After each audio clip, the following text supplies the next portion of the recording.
Bonjour à tous, dans cette vidéo nous allons voir comment résoudre une équation. Alors on va commencer par une définition. Donc deux équations sont dites équivalentes si elles ont les mêmes solutions. Donc pour écrire que deux équations sont équivalentes, on utilise le symbole suivant, donc c'est une double flèche, équivalent à.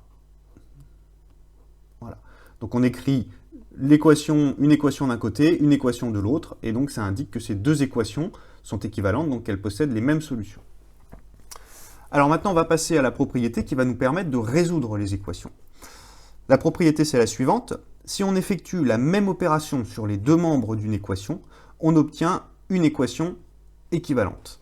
Donc, en fait, cette propriété, on peut la résumer par un principe qu'on pourrait appeler le principe de la balance. Une équation, c'est quoi? C'est une égalité. Donc, on peut visualiser une égalité comme à l'aide d'une balance. Par exemple, 3x plus 8 est égal à 26, ça veut dire qu'on a 3x plus 8 d'un côté et qu'on a 26 de l'autre. Si ces deux quantités sont égales, ça veut dire que la balance est équilibrée.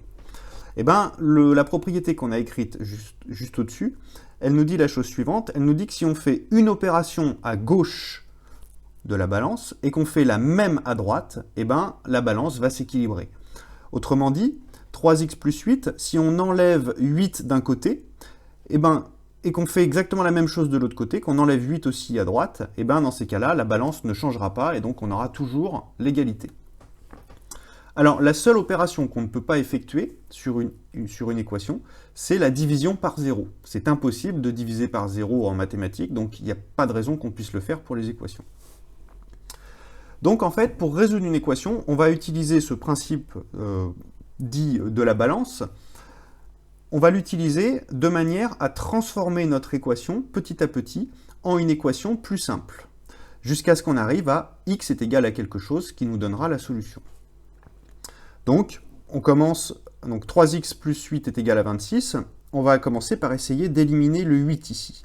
Donc on va enlever 8, et donc on va enlever 8 à gauche et 8 à droite. Donc ça nous donne 3x plus 8 moins 8 est égal à 26 moins 8. Pourquoi on fait ça? Parce que si on enlève 8 à gauche, qu'est-ce qu'on voit? On voit qu'on peut éliminer toute cette partie de l'équation. 8 moins 8, ça fait 0. Donc on se retrouve avec 3x qui est égal à 26 moins 8. En fait, ce qu'on voit, c'est que quand on enlève un nombre des deux côtés d'une équation, qu'est-ce qui se passe? Il disparaît d'un côté et il apparaît avec un signe différent de l'autre côté. Donc on se retrouve avec 3x est égal à 26 moins 8, c'est-à-dire 3x est égal à 18. Alors 3x est égal à 18, nous on aimerait connaître x. Donc comment on peut faire pour passer de 3x à x? On divise par 3. Donc on va diviser par 3 à gauche et on va diviser par 3 à droite. Ce qui fait qu'on va avoir x à gauche et on va avoir 6 à droite. Et donc à chaque fois, en fait, on a fait la même opération à gauche et à droite de l'égalité, ce qui fait qu'on n'a pas transformé les solutions de l'équation. Et donc, on a fini par trouver la solution, x est égal à 6. Donc, on peut écrire que l'ensemble des solutions de cette équation, S, est égal à l'ensemble qui contient uniquement le nombre 6. Bien. Alors, on va faire un certain nombre d'exemples. Donc, voici 4 équations qu'on va essayer de résoudre justement en utilisant ce principe de la balance. Donc, la méthode, c'est très simple. Pour résoudre une équation du premier degré, donc premier degré, ça signifie quoi? Ça signifie en fait qu'on n'aura pas de carré, de cube ou de puissance 4. Voilà, la seule, la plus haute puissance, c'est 1, puisqu'on a le x qui est tout seul, donc c'est comme si on avait x puissance 1. Donc pour résoudre une équation du premier degré, il suffit d'isoler l'inconnu x en appliquant successivement le principe de la balance. Donc par exemple, 3x plus 6 est égal à 12. Qu'est-ce qu'on va faire? On va commencer par essayer d'enlever le 6 ici. Donc on va faire moins 6 des deux côtés. Et donc si on fait moins 6 des deux côtés, qu'est-ce qui va se passer?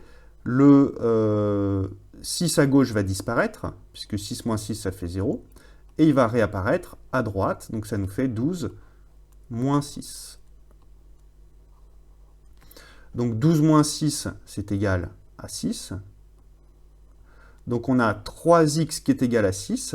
Et donc, pour avoir x, qu'est-ce qu'il va falloir faire? Il va falloir diviser par 3, comme pour l'exemple du dessus.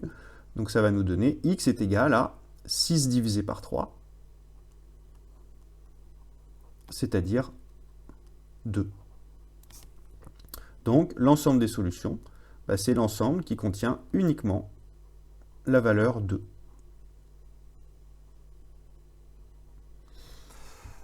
Deuxième exemple, moins 2x plus 8 est égal à 6. Même chose, on va commencer par essayer d'éliminer le 8 ici. Donc on va faire moins 8 des deux côtés. Et donc si on fait moins 8 des deux côtés, le plus 8 disparaît à gauche et le moins 8 apparaît à droite après le 6. Donc ça fait 6 moins 8. 6 moins 8, ça nous donne moins 2. Donc ça fait moins 2x est égal à moins 2. Et donc ça va être équivalent à x qui va être égal à moins 2 divisé par moins 2. On divise par moins 2 des deux côtés, donc ça permet d'éliminer ce moins 2 ici, et il apparaît pour la division de l'autre côté. Et donc moins 2 divisé par moins 2, un nombre divisé par lui-même, ça fait toujours 1. Donc là, l'ensemble des solutions, c'est l'ensemble qui contient uniquement la valeur 1.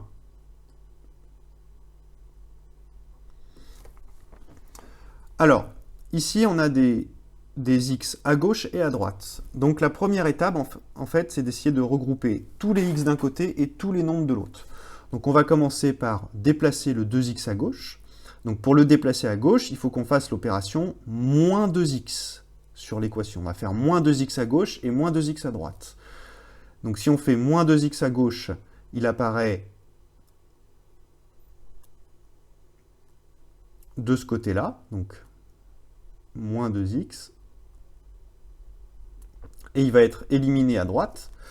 Et on va faire la même chose avec les nombres, c'est-à-dire qu'on va déplacer tous les nombres à droite. Donc on va faire l'opération moins 5. Donc si on fait moins 5 à gauche, le 5 il disparaît, et il va apparaître à droite. Donc ça nous fait 9 moins 5. Donc voilà, quand on a des x des deux côtés, on prend le terme avec le x ici, on le déplace à gauche, et donc il change de signe, et on prend le nombre à gauche, et on le déplace à droite, il va changer de signe aussi.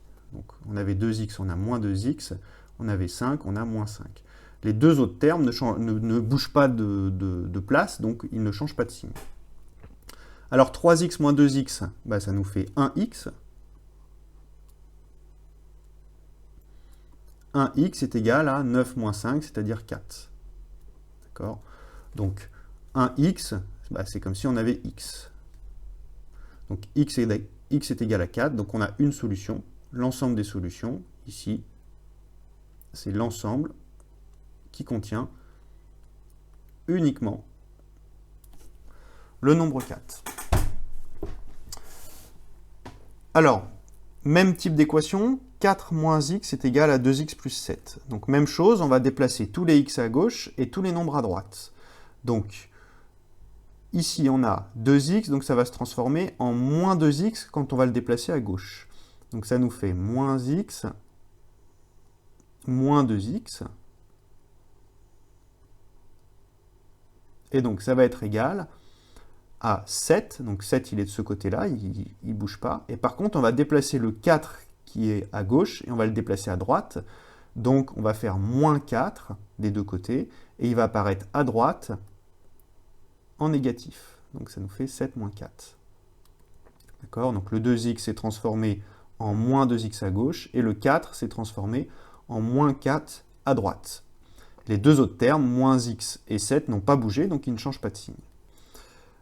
Alors ensuite, ça nous fait moins 3x, donc moins x moins 2x, ça nous fait moins 3x, est égal, 7 moins 4, ça fait 3. Et donc enfin, moins 3x, nous on veut x, et on va diviser par moins 3, donc la solution, ça va être 3 divisé par moins 3. Donc c'est-à-dire moins 3 divisé par 3, éventuellement. Le moins, on peut le déplacer devant la fraction. Et un nombre divisé par lui-même, on sait que ça donne 1, donc la solution, ça va être moins 1. Donc l'ensemble des solutions, c'est l'ensemble qui contient une seule valeur, moins 1.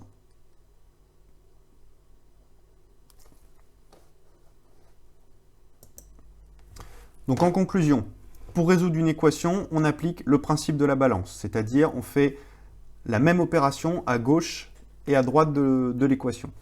Et petit à petit, on essaye d'arriver à x égale. C'est ce qu'on appelle isoler l'inconnu.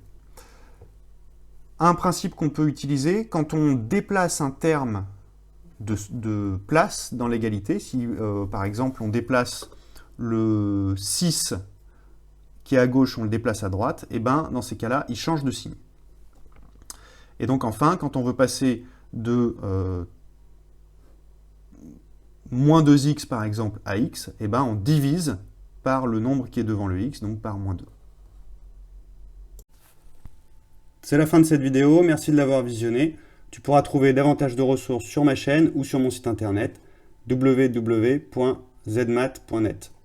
À bientôt!